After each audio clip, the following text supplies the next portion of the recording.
Hey, we'd like to take a minute to thank our sponsor, Isotope, makers of software and plugins for audio repair, mixing, and mastering. We use Isotope products here at the High Gain. It's an important part of how we've been able to bottle pure podcast gold week after week. And guess what? Isotope offers 1 free month of Music Production Suite Pro, which has all the tools you need to mix, master, and repair audio. Also, you can get 10% off all other software using the promo code FRET10. That's FRET10.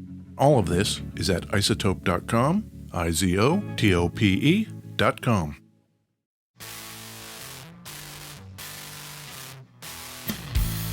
Hey, this is Ed Peterson. And this is John Kieltyka. This is the High Gain Podcast. Yep, the High Gain Podcast, Ed. What are we going to talk about? We're going to talk about guitars today. That's pretty cool. Where are we recording from? West Seattle, Washington. Beautiful, beautiful. West Seattle, Washington. That's great. So beautiful.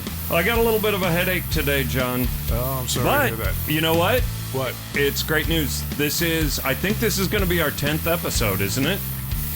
I think this is episode 10, Ed. That's pretty good. That feels, hitting double digits. That feels kind of milestone-y.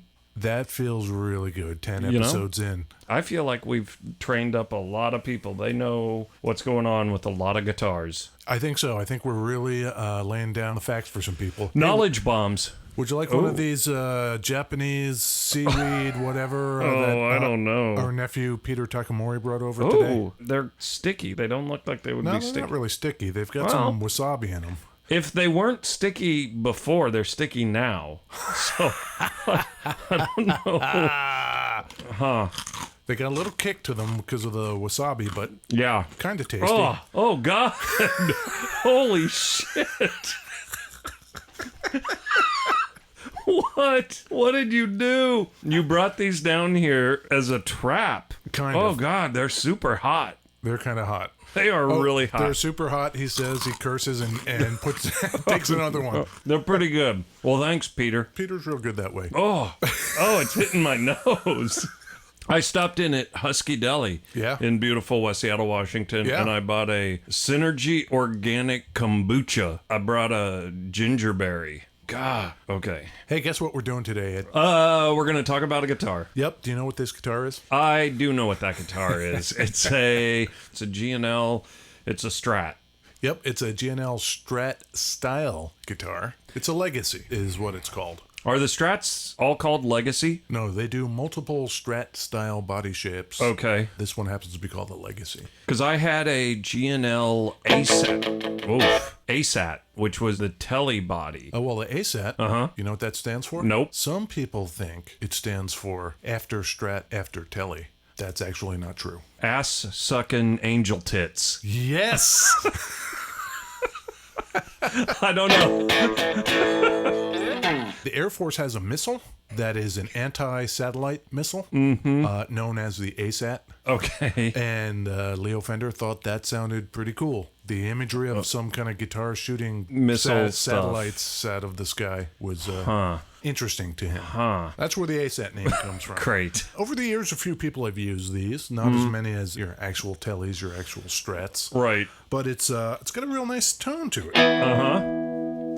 Yep. And it's got a tremolo arm on it. Sure. The bridge on it is different than the bridge on a Strat. That's for sure. A Strat is kind of pinned down, as it were, in 6 places, and it makes the tremolo action a little more stiff. This gingerberry is pretty good. It's doing a lot to that thing Wasabi. you gave me. Yeah, thank you. The tremolo on here is fixed at 2 points. This is called a floating bridge, so you can push and pull on it.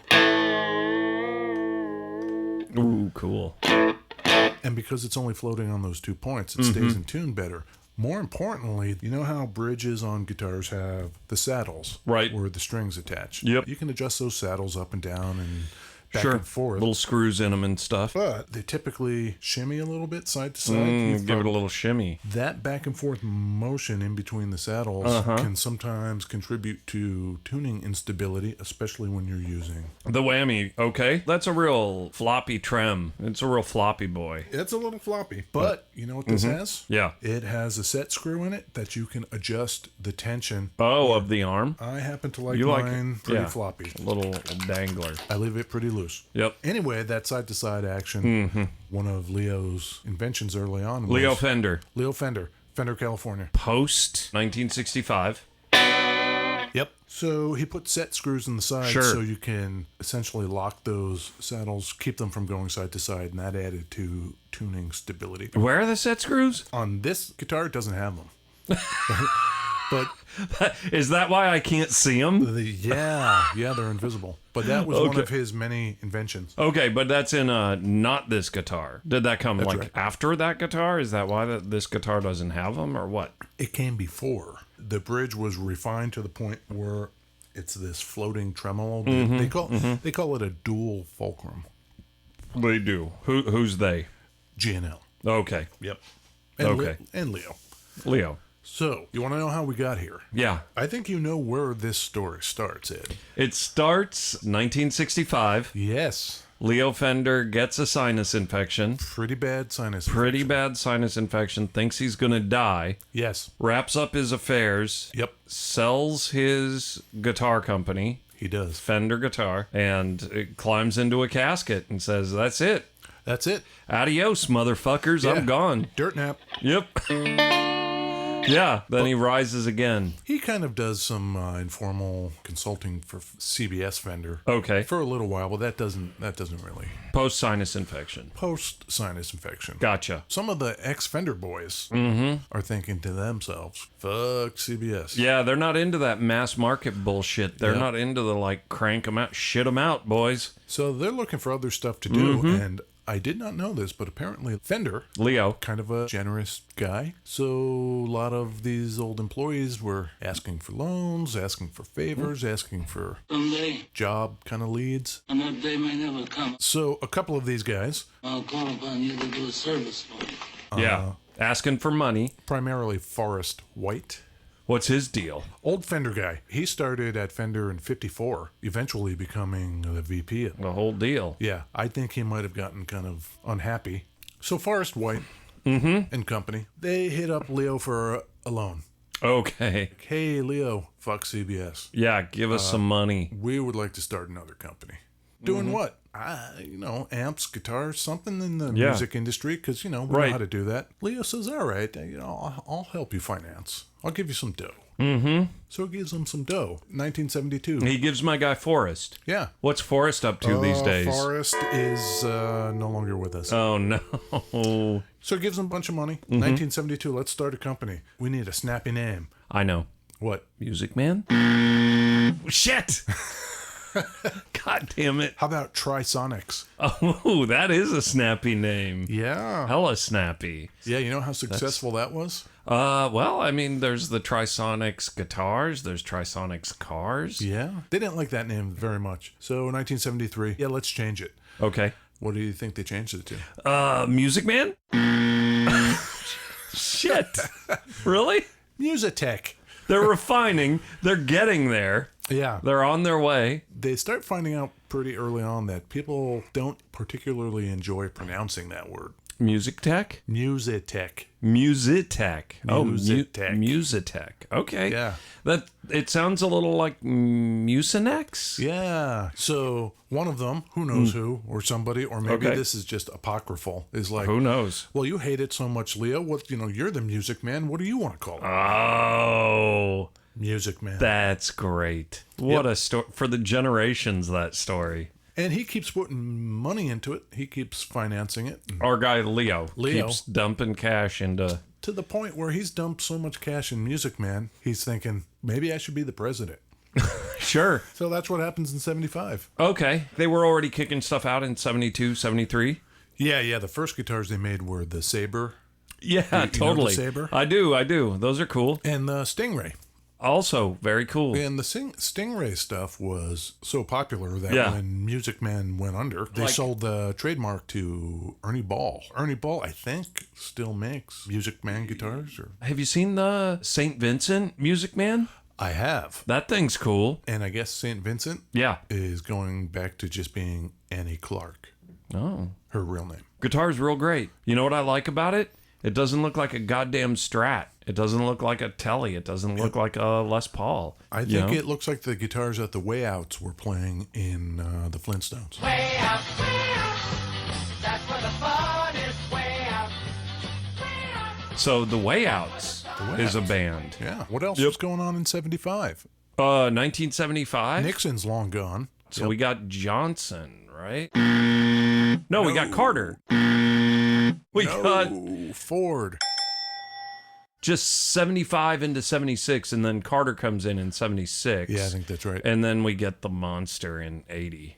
There must have been something brewing there, because between in 75, it's not going well at Music Man. It's not just about sales or whatever it is, but apparently nobody's getting along. Oh, there's all kinds of infighting, people arguing. Really? Why don't we do something that's more like the Strat and the Telly? Because it's the mid-70s and everybody wants Strats and Tellys. And we see what's happening to the dudes that are trying some new shit. Yep. It's not working out so well for them. Yep. And Leo says, nope. I want to keep tinkering and innovating and doing the things that I think are important. And they're not getting anywhere, and it's just standstill. Huh. So it's horrible. You think this is my guy Forrest? This is Leo. No. Well, Leo's part of the problem. He's kind of part of the problem. Come on, Leo. What are you doing? There's backbiting. There's all kinds of stuff. Leo, with Forrest? Forrest White. Going at Leo. Couple of Titans?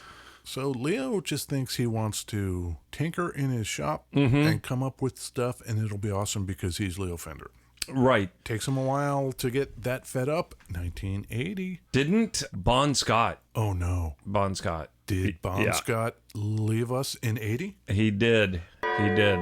You know what his birth certificate says? What? Death by misadventure. On his birth certificate. Crazy.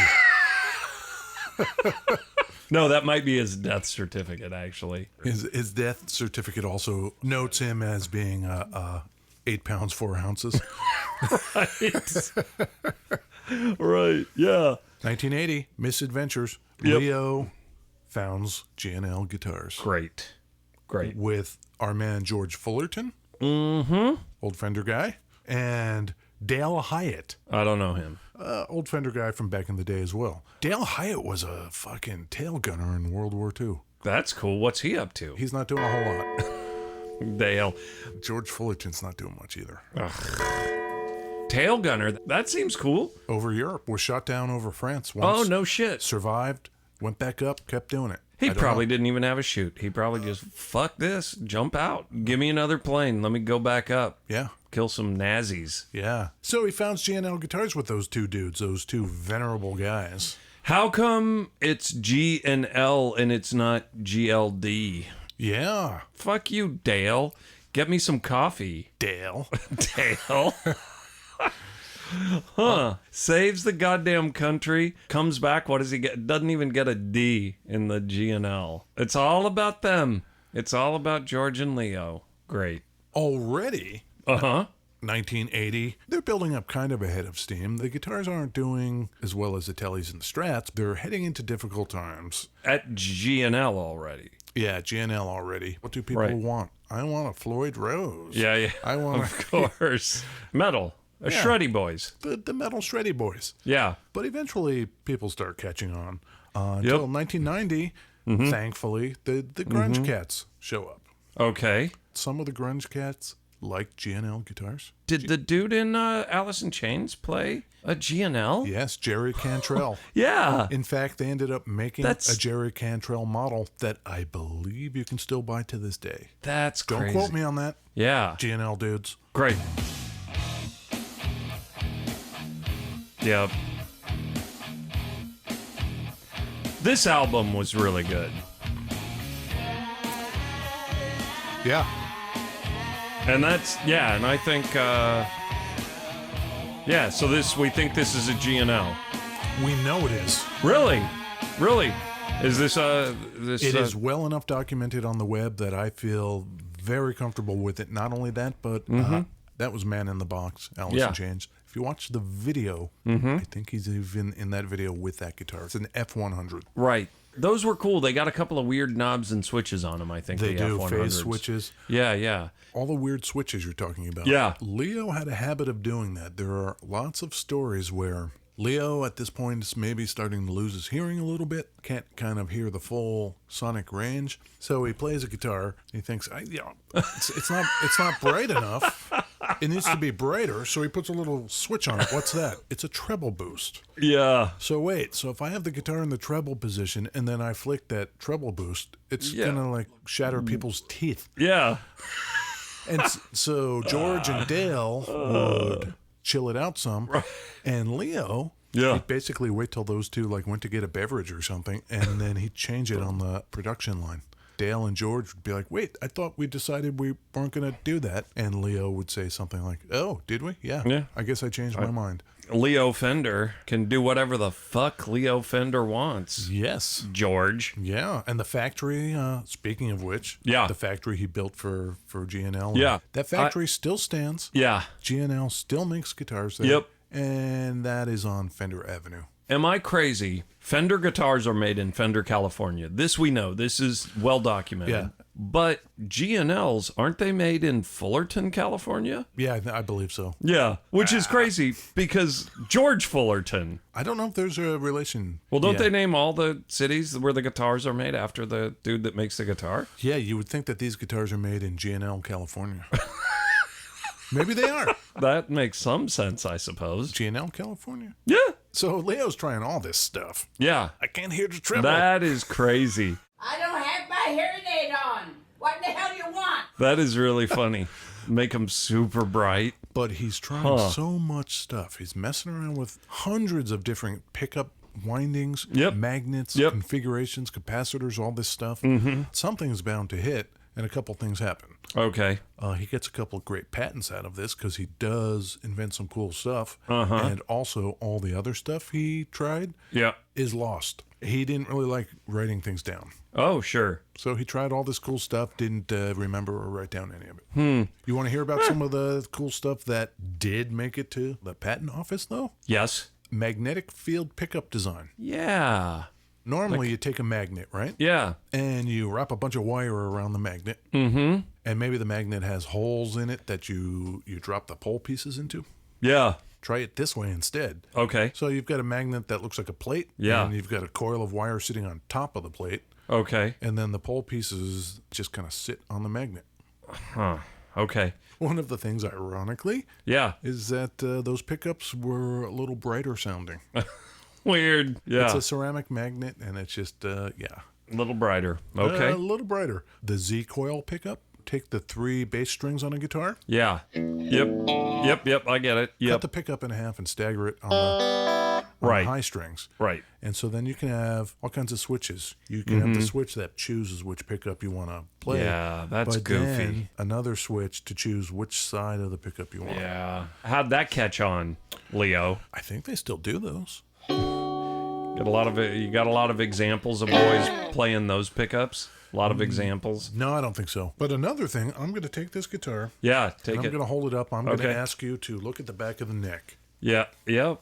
Now, what do you see or not see compared to some old Fenders? The line going down the middle? Yeah. Yeah. Also known as the skunk stripe. Oh, is that what we call that? Okay. One of the ways Fender would make their guitars back in the day is they'd take a piece of maple or whatever the neck was made out of. Sure. And they'd carve them out a neck and do their thing. And then they would route a channel right down the back of that neck to put the truss rod in. Oh, okay. And then they'd fill it in with some walnut or mahogany or something. Right. Cover it back up, and that's the skunk stripe. Yep. Leo at G&L realized, hey, I can make a neck and just cut it right down the middle all the way through. Clean through. Oh, really? And I can route the channel for the truss rod inside, in the center. Yeah. And then put the 2 halves back together. And glue them together? Yep. Wow. Long ways, you mean? Yep.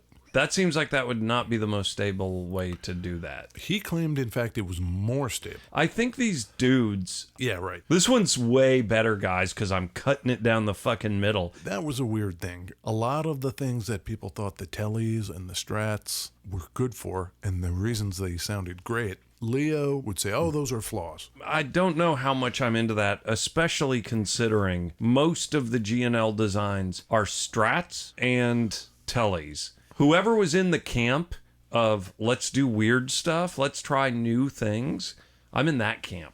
Yeah. Also, this guitar doesn't have it because they stopped doing it. Mm-hmm. It had a precision tilt neck plate, a triangular neck plate instead of this rectangular 4-screw deal. Okay. Put an Allen wrench in there and fine-tune the angle of the neck. Oh, that's kind of cool. Without needing to take it off. The weird thing about that is they touted that as being a uniquely Leo Fender thing for G&L, but if you grab that Tele Deluxe... I don't want to. Okay. Well, if you look on the back of that, it has the exact same thing.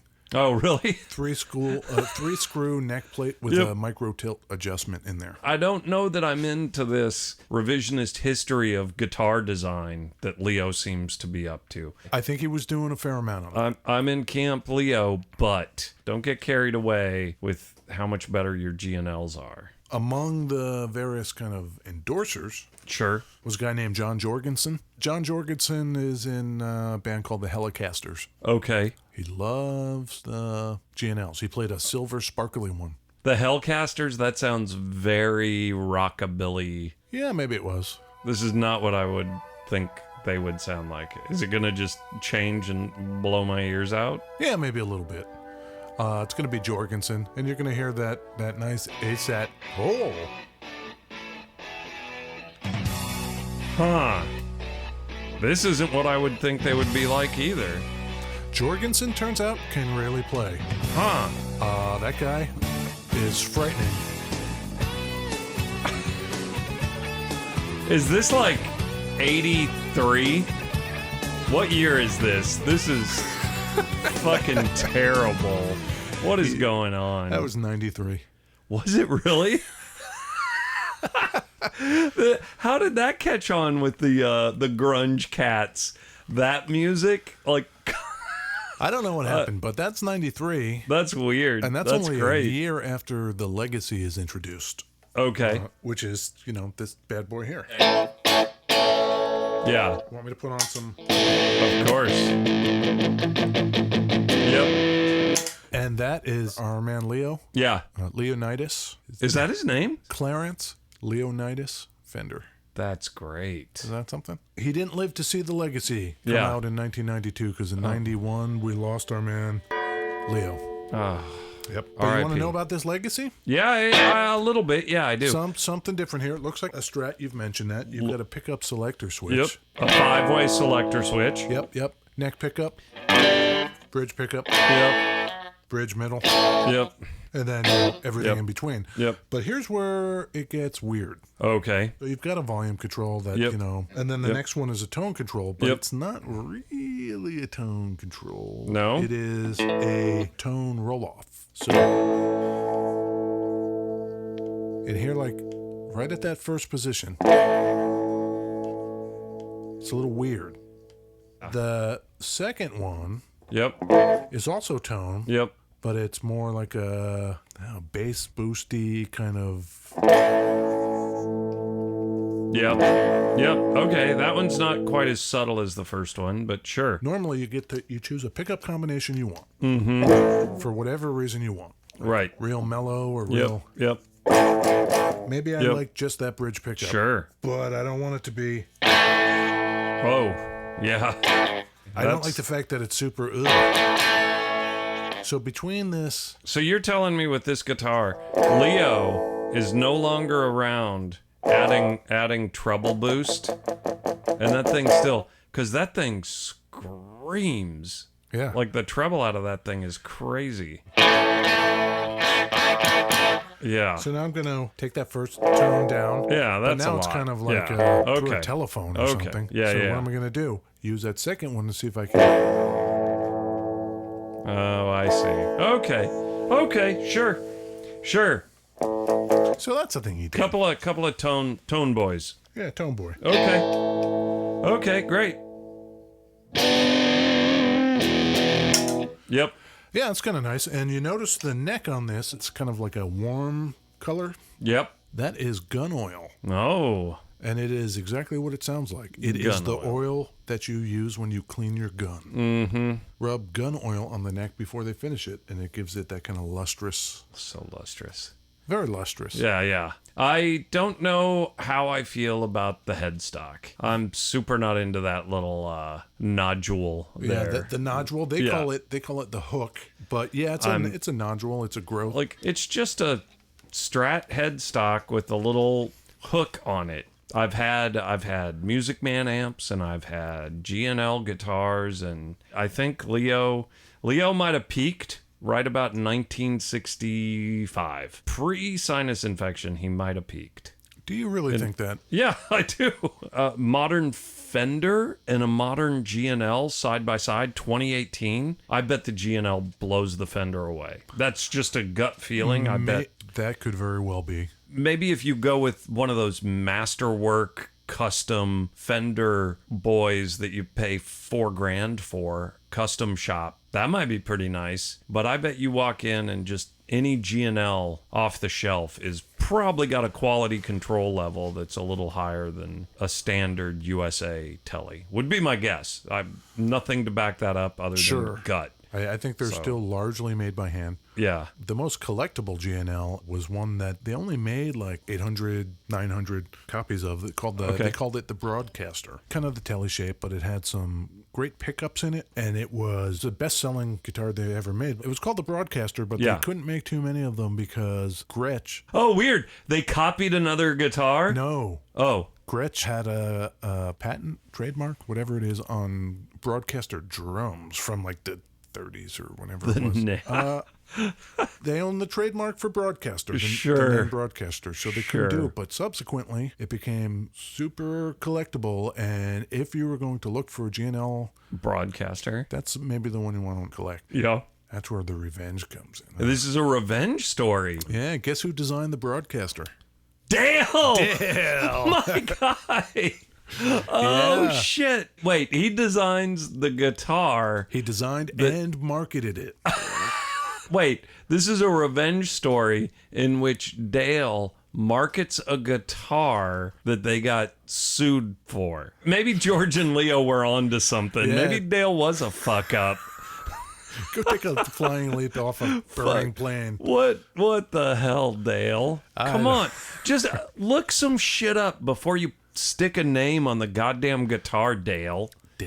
What the fuck? Huh. But that Broadcaster, ASAT, Blues Boy, kind of like all those Tele shapes. Oh, was it another Tele copy? It was, yeah. Okay. Yeah. At that point, 1990s, 2000s, I think they were more popular than the Strat shape. The Tele shapes. Yeah, the Tele shapes. People kind of like them. They're highly regarded.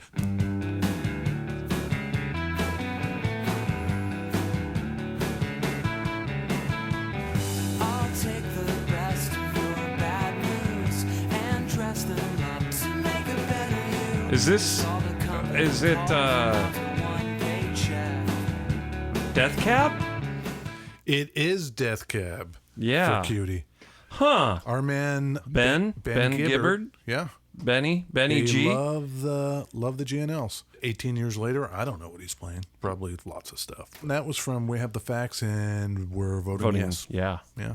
2000. He was into it. Okay, well, I think there's something cool to playing the guitar that is not the guitar that everyone is playing. I wonder if it's a continuation of a theme that we talk about quite a bit. We have themes? 10 episodes in, we're getting some themes. We have themes. Okay, what... I have not been keeping track. I think this might be the theme that's about, hey, I'm a kid, I'm starting a band, but I can't afford... Oh, that theme. I can't afford the fancy guitar theme. Right. This G&L looks nice and is a fraction of the cost of the fancy guitars. Yeah. I will play that. Yep. And I'm happy to report. Yeah. It continues to this day. Right. You know the Screaming Females? No, I do not. The singer in that band and guitar player is a woman named Marissa Paternoster. Classic. Yeah, okay. I include them because she's a Jersey girl. Oh. I love it. Wait till I love the it guitar already. comes in. I think you'll like it. Well, there's some guitar going on. Here it Yeah. comes. It's coming. Yes. Screaming females. I'm sold. I love it. Isn't that great? Whoa. Wait, no, don't stop this. Normally I tell you to stop stuff. Yeah. Don't stop this. Are some vocals coming? Yeah.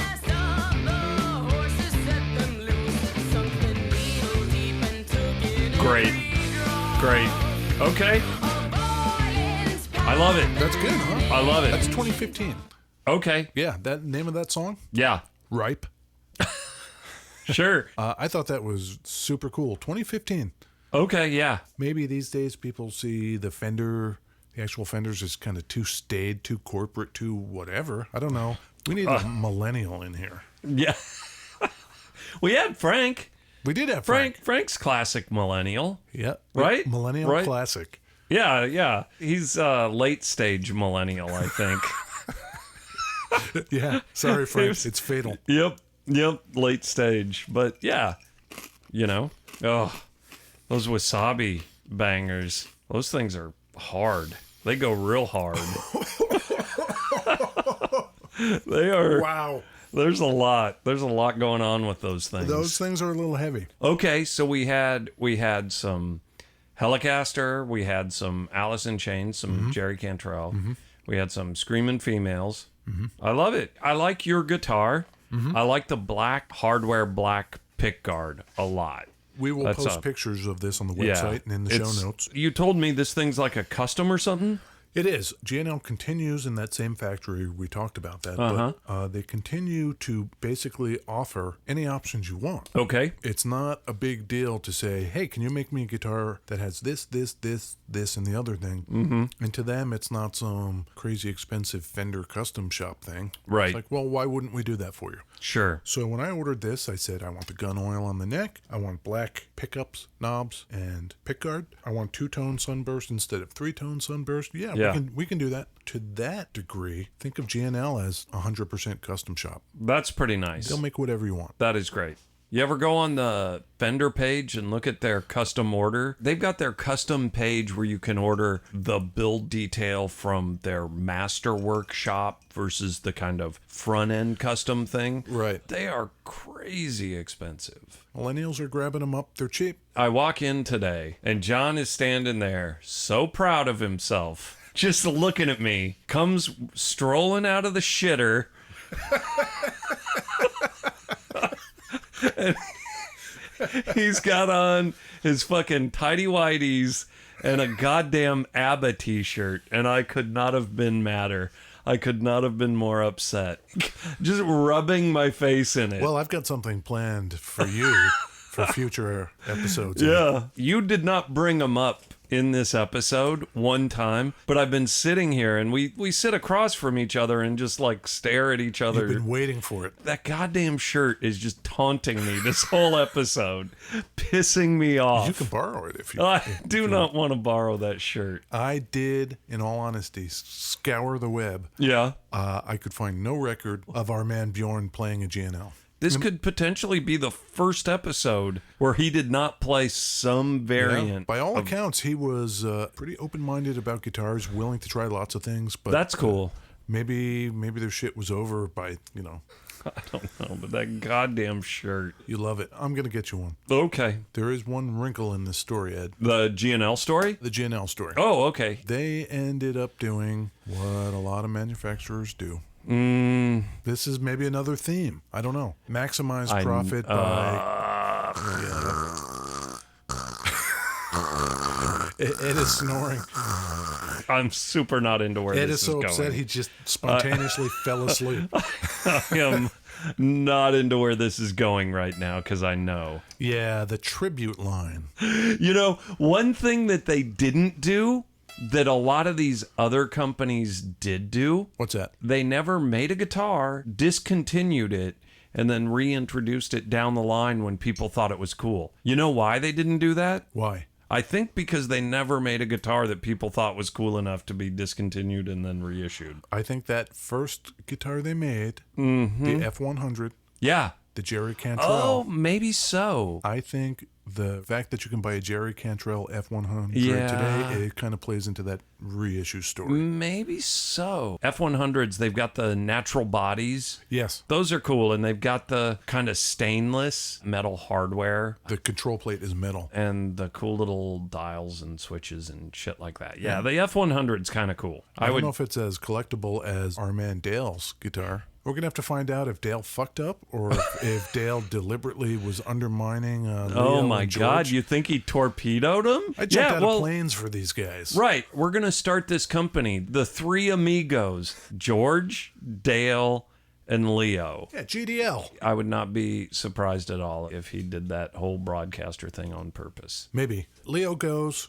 Yep. Dale goes. Was he still in the company? When you say goes, you mean... He was working on guitars the last day of his life. Is that true? That is true. In fact, he had this old kind of like grandpa-style office/shop with all the old oscilloscopes and piles of magazines and all kind of like picture. What kind of magazines? Girly magazines. Probably. Okay, cool. Picture like grandpa's shop. Yeah. They left it exactly as it was. You can go to G&L today, take a tour, and see Leo's office left exactly the way it was on the day he died. Yeah, so G&L, all those guys are gone. Phyllis Fender, Leo's widow, she's still with us. Just came out with a book about Leo. How long were they married? Not long. Leo was married once before, and then his wife died. And so Phyllis was his second wife. Second wife. Our man George set them up. It's lovely. You told me a story about fucking Les Paul getting the divorce and hiding funds. Yep. Allegedly. Yep. Leo, till death do us part. Yep. I love it. That's his deal. Fender is a champion. I love that guy. Phyllis, after Leo goes, hands the company over to BBE Electronics. You might know them from... what do I know them from? Various pieces of rack gear. They make some pedals. Leo had a relationship with the BBE guy, liked him, trusted him, and apparently left word with Phyllis. When I kick, I'd be okay with BBE owning G&L. Okay. Go Phyllis. We're super into Leo Fender. He's a good guy. And that, as they say, is that. That is the G&L guitar, Ed. Yeah, that was great. Yeah. That was real good. Hey, John, where can people find us? Well... Yeah. You can go to our website, thehighgain.com. Oh, cool. Where else? You can go to Facebook, The High Gain. Where else? Instagram. Okay. Yep. iTunes. Okay. Stitcher. Okay. Anywhere you get your podcasts, go do that. Did you say Instagram? I did now. Okay. Instagram. Great. What if people want to mail us? thehighgainpod@gmail.com. That'll be great. Yeah. We look forward to hearing from you, assholes.